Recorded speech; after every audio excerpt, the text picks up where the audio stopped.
তারা আপনি নবীর শরীর মুবারকে পাথর মারছে। নবী গো, এরা জানে না আপনি যে রাহমাতুল লিল আলামিন নবীজি।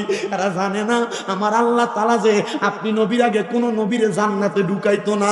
এরা জানে না আপনি নবীর উম্মতকে ছাড়া আপনি নবী যে জান্নাতে যাইতেন না।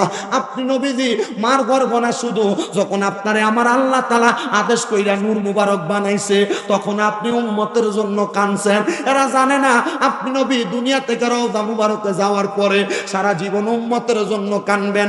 এরা জানে না আপনি নবী রাহমাতুল লিল আলামিন নবীজি দুনিয়ার জমিনের মধ্যে রাত্রবেলা ঘুমাইতেন না।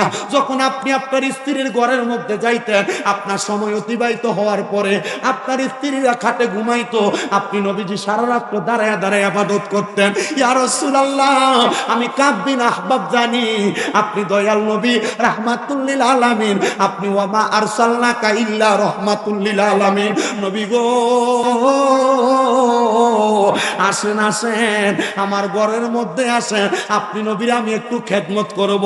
কাব বিন আহবাব বলে, আমার বাড়ির মধ্যে দুই একটা আঙ্গুরের গাছ ছিল, আঙ্গুরের পাতাগুলা নিয়ে আমি আমার হাতে ডইলা আমার নবীর শরীর মুবারককারে মুইসা দিছি। রক্তগুলা মুইসা দিয়া আমার নবীজির রক্তগুলা বন্ধ করার চেষ্টা করছি। কাব বিন আহবাব কয়ে, আমার নবীজি আমি আহবাবের দিকে এমন একটা নজর করছে, আমার আর ভালো লাগে না। আমি কইলাম, ইয়া রাসূলুল্লাহ, আমার মা নাই, আমার বাপ নাই, আজকে থেকে আপনি আমার মা, আপনি আমার বাবা। এই মুহূর্তে আমি কাব বিন আহবাব রে আপনি কালিমা পড়ে দেন, লা ইলাহা ইল্লাল্লাহু রাসূলুল্লাহ সাল্লাল্লাহু আলাইহি ওয়াসাল্লাম। কাব বিন আহবাব রে আমার নবী কয়, কালিমা পড়ছো, আমি নবীর মাঝে কি দেখছো? কাব বিন আহবাব কই, ইয়া রাসূলুল্লাহ, পুরা তায়েফ এলাকার মানুষ যা দেখে নাই আমি কাব বিন আহবাব তা দেখছি। নবী গো, কি দেখছি জানেননি?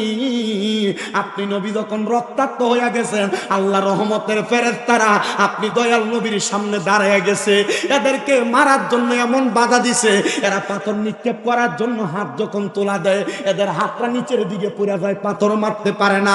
ইয়া রাসূলুল্লাহ, এমন দেখা দেখছি এই কাফেরেরা আপনি নবীকে আঘাত করার জন্য তারা খেজুর গাছের ডাল নিছে, খেজুর গাছের ডালের মধ্যে ধরার সাথে সাথে এদের হাতটা নিচের দিকে নোয়া গেছে, উপরে উঠাইতে পারে না।